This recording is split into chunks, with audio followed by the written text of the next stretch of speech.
Moonshining has been a part of Appalachia ever since the first settlers moved into the area.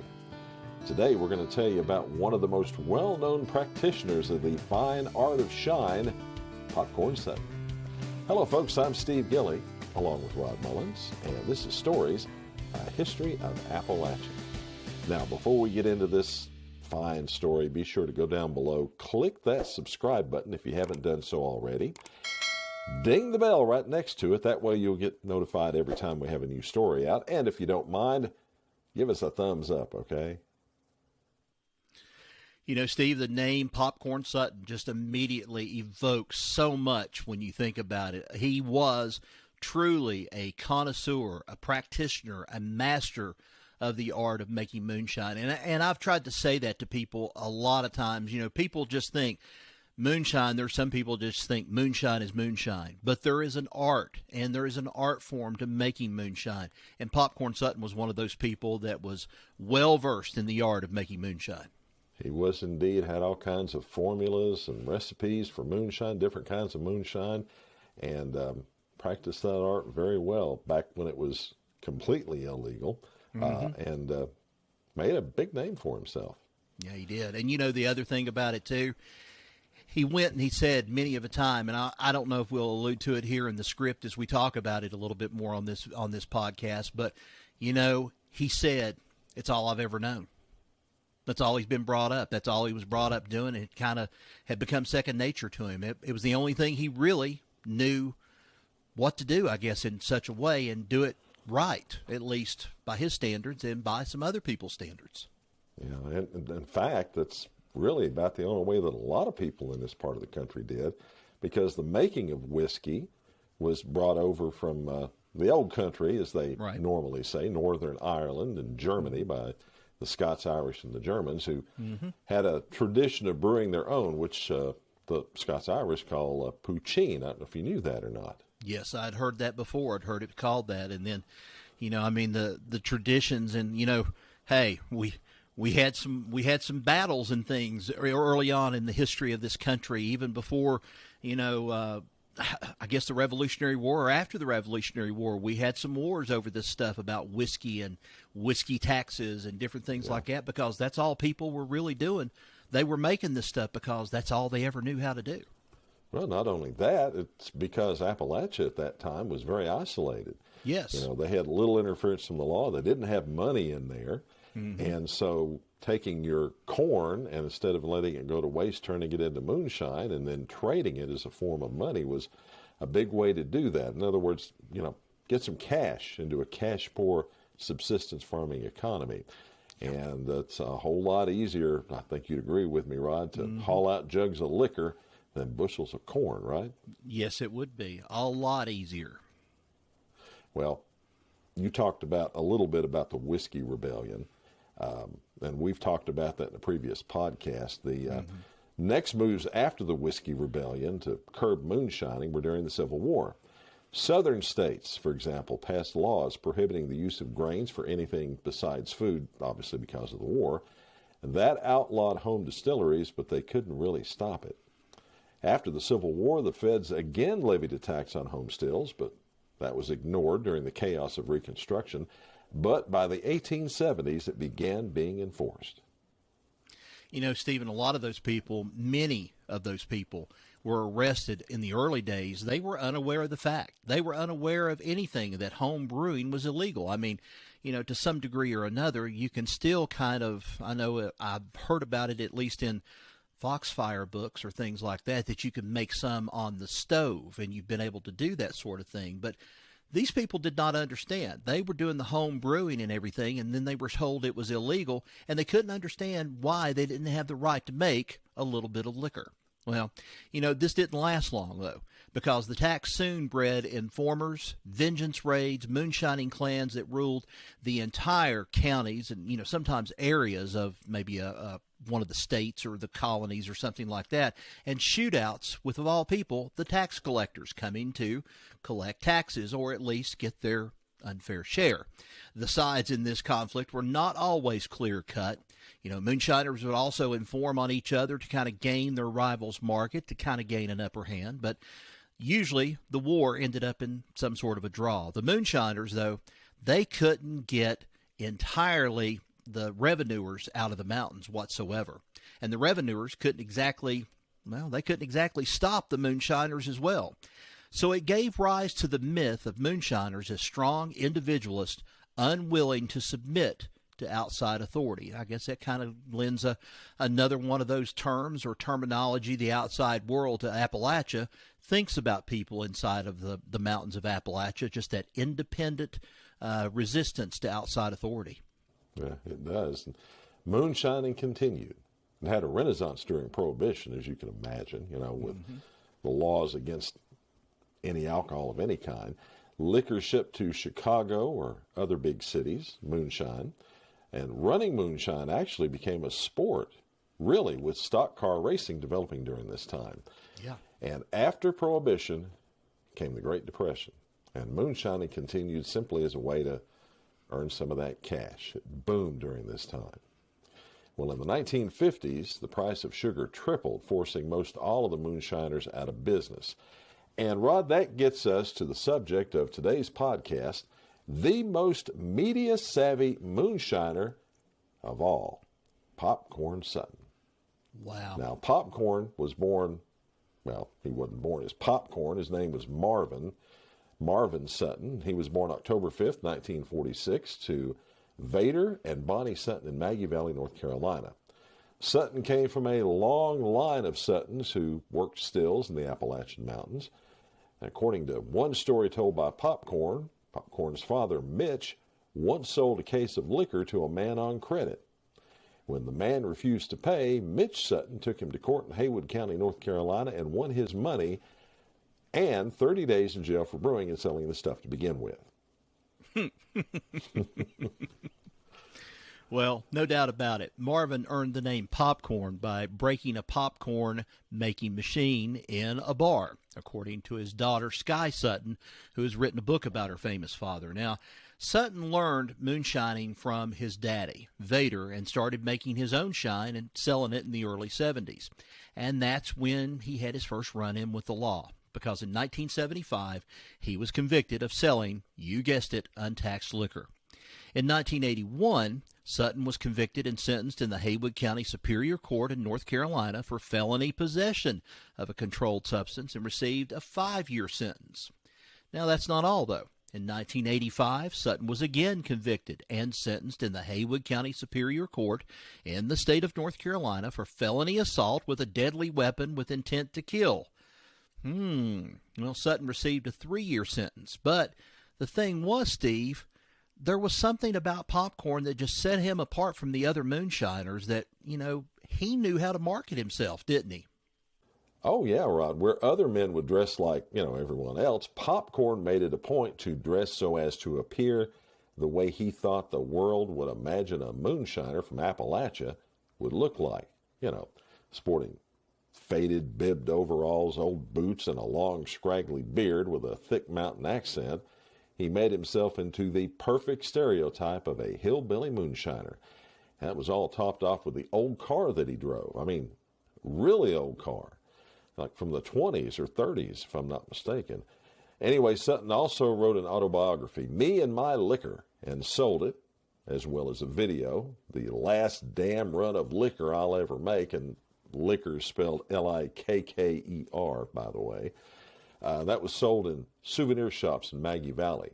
Popcorn was a master at self-marketing. Well, Steve, with all of this, Popcorn never left moonshining behind as a way to earn a living.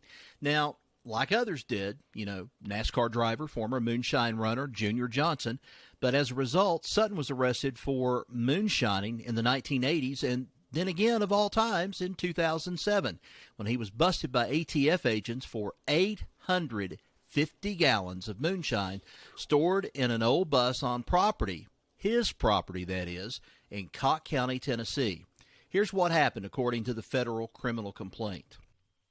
On February 7th, 2008, an agent of the Tennessee Alcohol Beverage Commission, the ABC, functioning in an undercover capacity, met Sutton, quote, for the purpose of purchasing moonshine in excess of 50 gallons, end quote.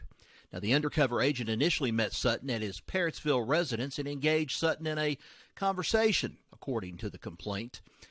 Quote, during the conversation, Sutton advised that the undercover agent told him that Sutton currently had firearms and moonshine in his possession. Well, at least he was being truthful about it.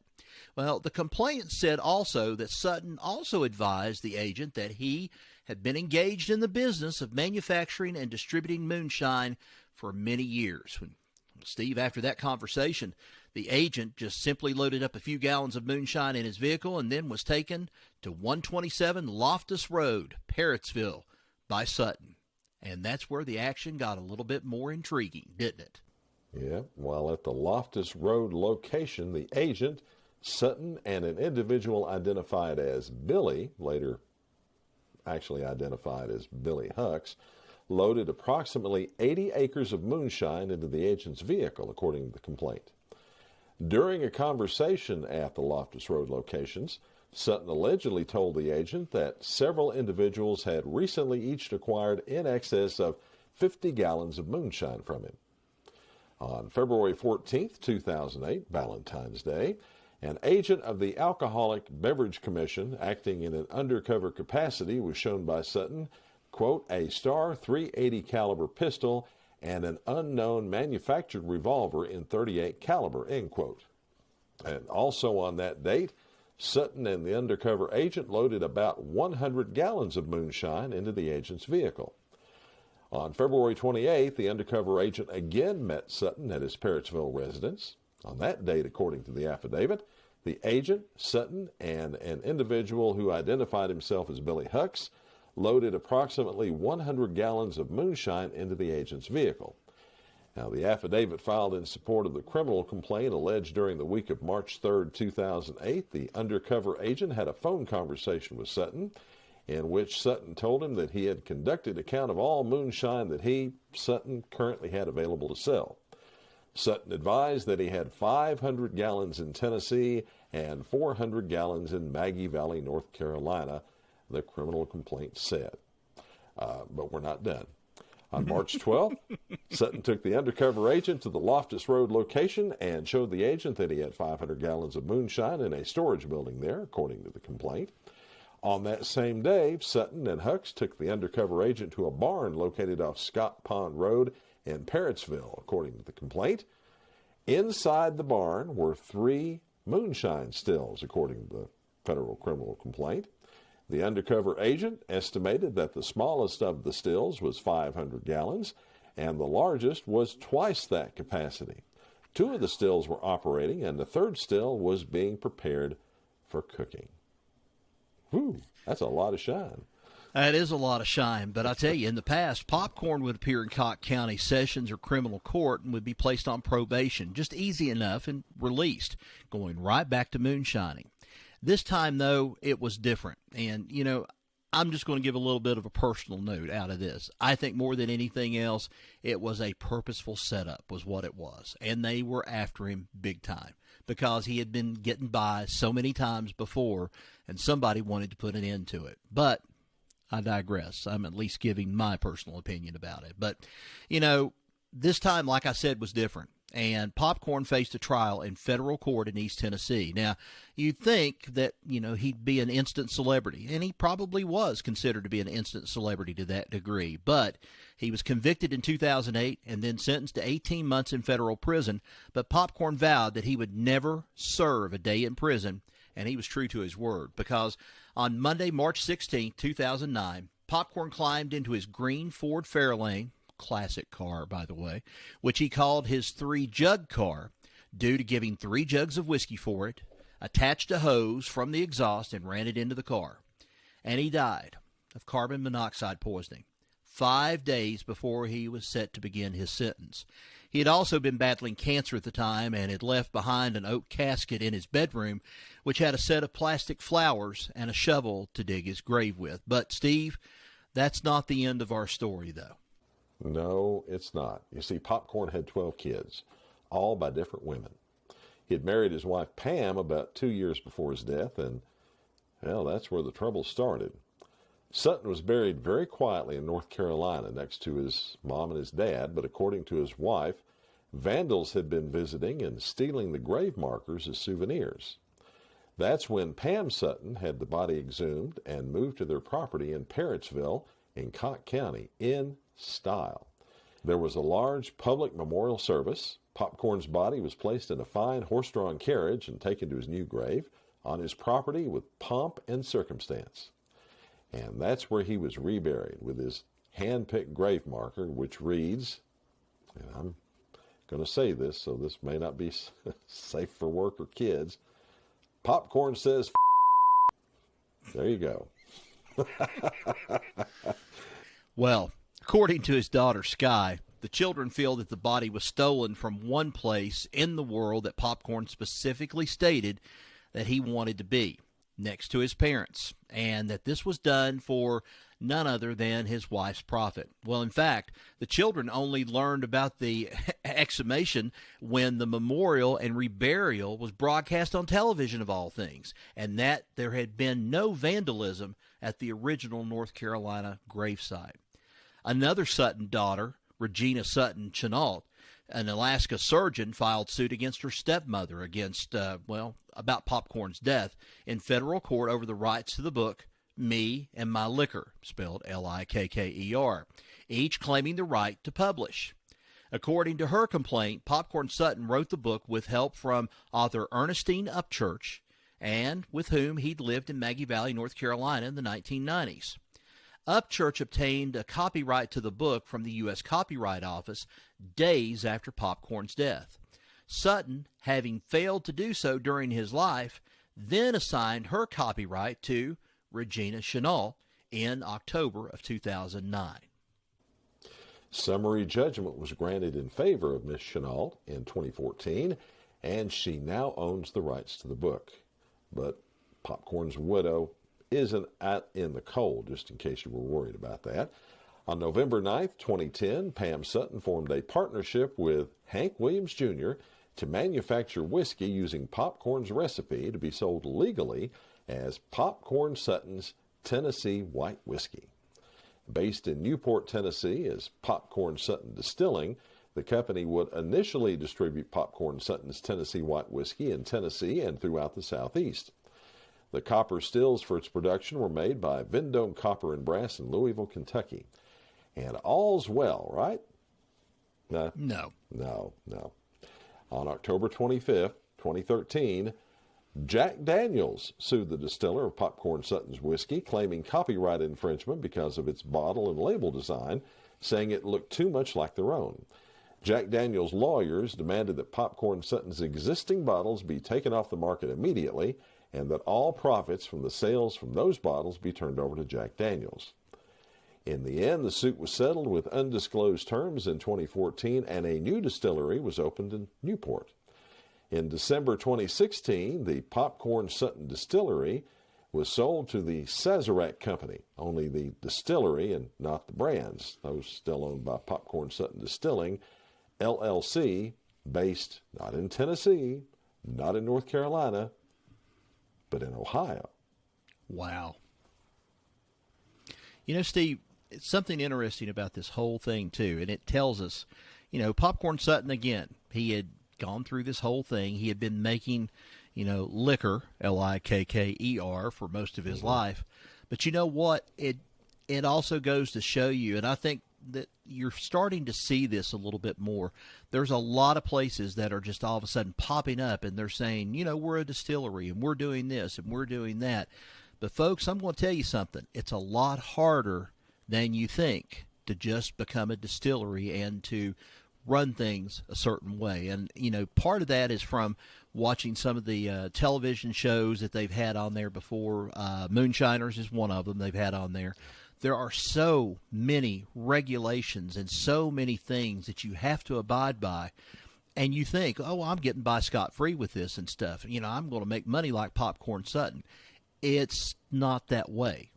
And, Popcorn Sutton was doing it before they tried to even make it legal on him more than anything else. But it's one of those things that kind of opens everybody's eyes up to a certain degree, that, you know, it was something of a passion, a labor of love for Popcorn Sutton to make this.